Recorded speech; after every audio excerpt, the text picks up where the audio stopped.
தாவேகா தலைவர் நடிகர் விஜய் கோவையில் சரவணம்பட்டியை அடுத்து இருக்கக்கூடிய குருமம்பாளையம் பகுதியில் இருக்கக்கூடிய தனியார் கல்லூரியில் நடக்கக்கூடிய பூத் கமிட்டி மாநாடு, இந்த மாநாட்டிற்கு வர்றாரு. ஆனால் இந்த 2 பகுதிகளுக்கு இடையில் அவருடைய ஹோட்டலுக்கும் இங்கேயும் ஒரு 13 கிலோமீட்டர் தூரம் இருக்குது.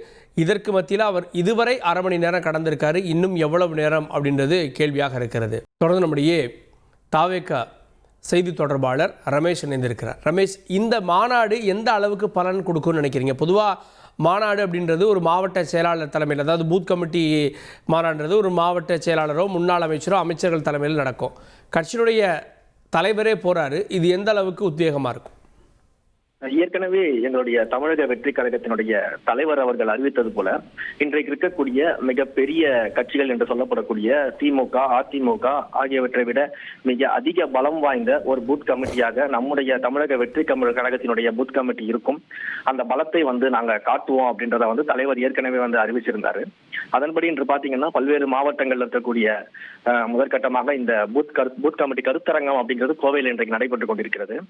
இந்த கருத்தரங்கத்தை பொறுத்த வரைக்கும் தலைவர் அவர்கள் நேரடியாக கலந்து கொள்கிறார். பூத் கமிட்டி நிர்வாகிகளை சந்திக்கிறார். அவர்களுக்கான ஆலோசனைகளை வழங்க இருக்கிறார்.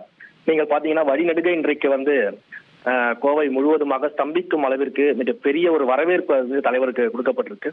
இந்த வரவேற்பை நீங்க எப்பேற்பட்ட தாக்கத்தை இந்த பூத் கமிட்டியானது அரசியலில் ஏற்படுத்த போகிறது என்பதற்கு ஒரு மிகச்சிறந்த உதாரணமாக எடுத்துக்கொள்ளலாம்.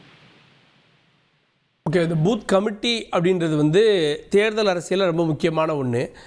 அதை வச்சு தான் ஒரு கட்சியினுடைய பலம் என்ன அப்படின்னு பார்ப்பாங்க. தமிழ்நாட்டை பொறுத்த வரைக்கும் திமுக, அதிமுக, இன்னும் சொன்னால் தேமுதிகவுக்கு அந்த அளவு இருந்தது அப்படின்னாங்க. உங்களுடைய கணக்கீடு என்ன? எவ்வளோ பூத் கமிட்டி தமிழகம் முழுவதும் நிறுவப்படும் நினைக்கிறீங்க? ஏற்கனவே எங்களுடைய பொதுக்குழு கூட்டத்திலேயே எங்களுடைய பொதுச் செயலாளர் அவர்கள் அறிவித்திருந்தார். ஏறத்தாழ 50,000க்கும் மேற்பட்ட பூத்களுக்கு நிர்வாகிகள் ஏற்கனவே நியமிக்கப்பட்டு விட்டார்கள். அதற்கு பிறகாக ரிமைனிங் இருக்கக்கூடிய அந்த பூத்களுக்கான நிர்வாகிகள் நியமிக்கும் பணிகளில் ஈடுபட்டு இருந்தாங்க. ஸோ அதன் முடிவாகத்தான் இன்றைக்கு பாத்தீங்கன்னா குறிப்பிட்ட சில மாவட்டங்களை தேர்ந்தெடுத்து இன்றைக்கும் நாளைக்கும் அந்த மாவட்டத்தில் இருக்கக்கூடிய பூத் கமிட்டி நிர்வாகிகளுக்கு நம்ம இந்த கருத்தரங்கத்தை நடத்தி கொண்டிருக்கிறோம். ஸோ மிக தீவிரமாக இந்த பூத் கமிட்டி நிர்வாகிகளை நியமிக்கும் பணிகள் அப்படின்றது ஏறத்தாழ முடிவடையக்கூடிய சூழல் இருக்குது. எல்லா பூத்களிலும் தமிழகத்தில் இருக்கக்கூடிய எல்லா பூத்களுக்கும் நிர்வாகிகள் நியமிக்கப்பட்டு அந்த நிர்வாகிகள் திறம்பட செயல்படுவதற்கான அனைத்து விதமான ஆலோசனைகளும் இது போன்ற கருத்தரங்கங்களும் நடைபெற இருக்கிறது. இன்று நாளை நடைபெறுகிறது, தொடர்ந்து நடைபெற இருக்கிறது.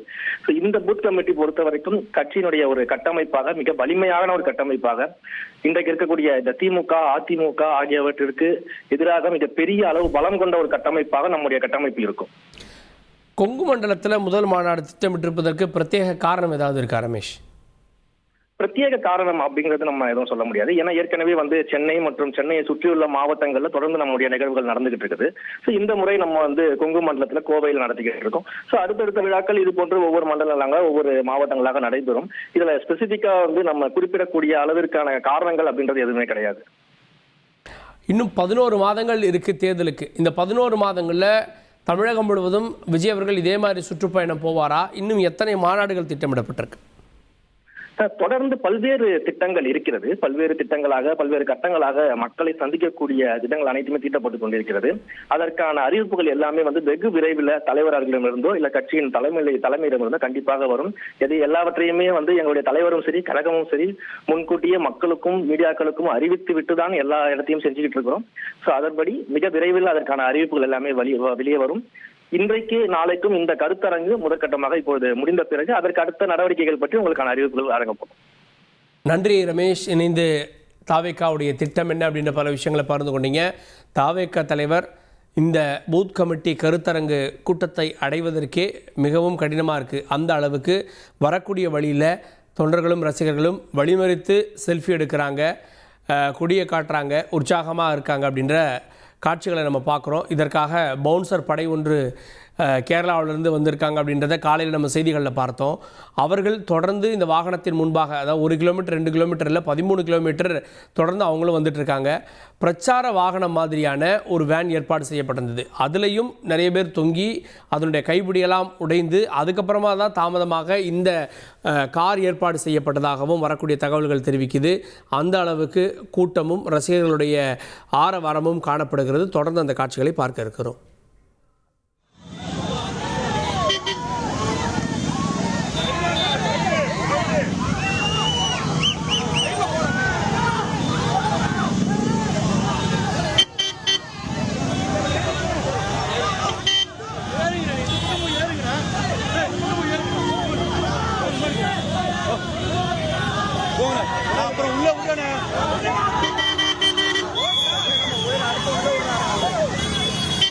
அவங்க பிடிச்ச நம்மளால தான் லேட் ஆகுது.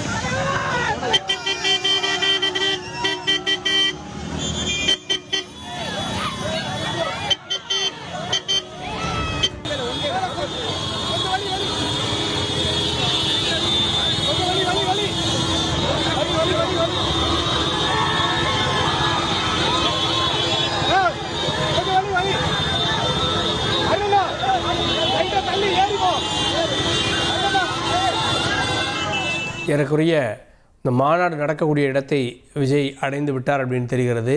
காட்சிகளும் அங்கே இருக்கக்கூடியவர்களுடைய நெரிசலும் அதை காட்டுது. 13 கிலோமீட்டரை கிட்டத்தட்ட அரை மணி நேரத்திற்கு மேலாக தாவேக தலைவருடைய வாகனம் கடந்து வருகிறது அப்படின்றத நம்ம பார்க்குறோம். பூத் கமிட்டி மாநாடு 5 இடங்களில் தமிழ்நாட்டை நடத்த திட்டமிடப்பட்டு அதில் முதலாவதாக கோவை தேர்வு செய்யப்பட்டிருக்கு. இன்னும் சொல்லணுன்னா கோவை தான் பெரிய அளவிலான இந்த திட்டமிடுதல் இருக்குது. ஏன்னா 8000 பேர் வரை பங்கேற்கிறாங்க அப்படின்றாங்க.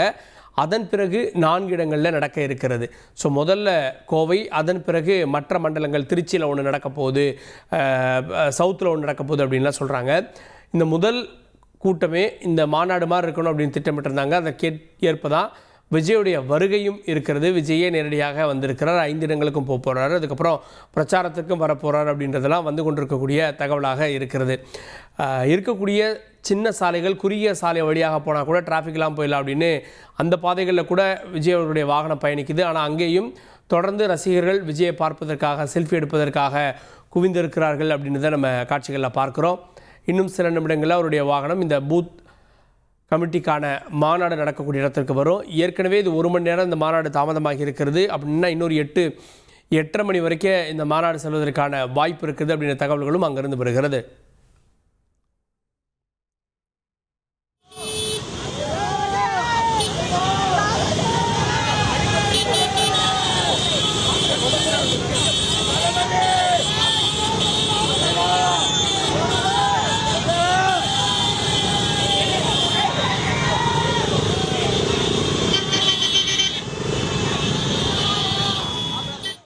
தொடர்ந்து செய்தியாளர் ஹரிதாஸ் இணைந்திருக்கிறார். ஹரிதாஸ், இப்போ விஜய் அவர்களுடைய வாகனம் எந்த இடத்துல வருது?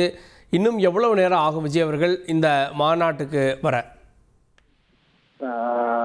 தமிழக வெற்றிக் கழக தலைவர் விஜயின் வாகனமானது தற்பொழுது சில கிலோமீட்டர் தொலைவிலேயே உள்ளது. கூட்ட நெரிசல் காரணமாகத்தான் அவரால் அந்த வாகனம் வேகமாக வர முடியவில்லை. இந்த சூழ்நிலையில் இந்த சற்று நிமிடத்தில் தற்போது இந்த பூத் கமிட்டி கூட்டம் நடைபெற உள்ள இடத்தை நெருங்க உள்ளது. இருந்த போதும் அதற்கு ஏறக்குறைய ஒரு 1/2 கிலோமீட்டர் தூரத்திற்கு கட்சி நிர்வாகிகளும் தொண்டர்களும் பொதுமக்களும் சூழ்ந்து இருப்பதால் அங்கிருந்து வரக்கு இன்னும் சற்று காலதாமதம் ஏற்படலாம். இந்த காரணத்தினால்தான் தற்பொழுது அவரின் வாகனமானது மெல்ல மெல்ல ஊர்ந்து வரக்கூடிய நிலை ஏற்பட்டுள்ளது. காவல்துறையினரும் அதே போல கேரளாவிலிருந்து வரவழைக்கப்பட்டுள்ள பவுன்சர்களும் என்னதான் தடுத்தாலும் அவர்களையும் மீறி தற்பொழுது தொண்டர்களும் கழக நிர்வாகிகளும் தொடர்ந்து அந்த வாகனத்தை சூழ்ந்து வந்து கொண்டே இருக்கின்றனர். யாராலும் அந்த தொண்டர்களின் நிர்வாகிகளையும் கட்டுப்படுத்த முடியாத சூழல் இருப்பதால் தான் அவருடைய வாகனமானது தாமதமாக தற்பொழுது இந்த கல்லூரி வளாகத்தை நோக்கி வந்து கொண்டிருக்கின்றது. இன்னும் சற்று நிமிடத்தில் ஏறக்குறைய ஒரு 5 நிமிடங்களுக்குள் அந்த வாகனமானது கல்லூரி வளாகத்தை எட்டிவிடும். அதனைத் தொடர்ந்து திட்டமிட்டபடி இந்த முதல் பூத் கமிட்டி கூட்டமானது நடைபெற உள்ளது. முதல் நிகழ்வாகவே தாவேக தலைவர் பேச இருக்கிறாரா? அவர் எப்போ பேசுவார்? விவரங்கள்.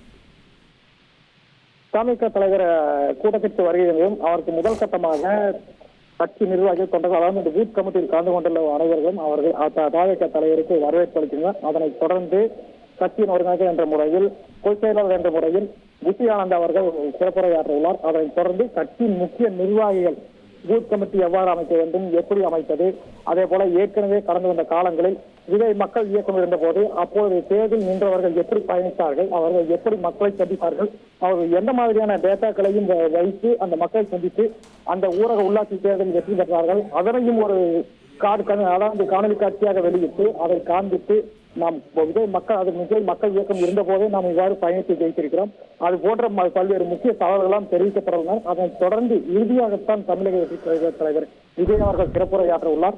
முதல் கட்டமாக முக்கிய நிர்வாகிகள் மற்றும் எவ்வாறு செயல்பட வேண்டும், அதற்காக பணியமர்த்தப்பட்டுள்ள நபர்கள் அனைவரும் விளக்கங்கள், அதே போல செய்முறை விளக்கங்கள், அதே போல ஏற்கனவே கடந்த காலத்தில் பதிவான வாக்குகள், அதில் ஏற்கனவே பல்வேறு கட்சிகளை சார்ந்த மூவர்கள் என்ன பணியாற்றினார்கள் என்பது எல்லாம் பற்றி விரிவாக பேச உள்ளனர். அதனைத் தொடர்ந்துதான் தமிழக வெற்றி கழக தலைவர் விஜய் அவர்கள் சிறப்புரையாற்றுள்ளார். இறுதியாகத்தான் விஜயின் சிறப்புரை நிகழ்வானது நடைபெற உள்ளது. இறுதியாக தான் விஜய் சிறப்புரை ஆற்ற இருக்கிறார் அப்படின்ற தகவல்களை பதிவு பண்ணீங்க.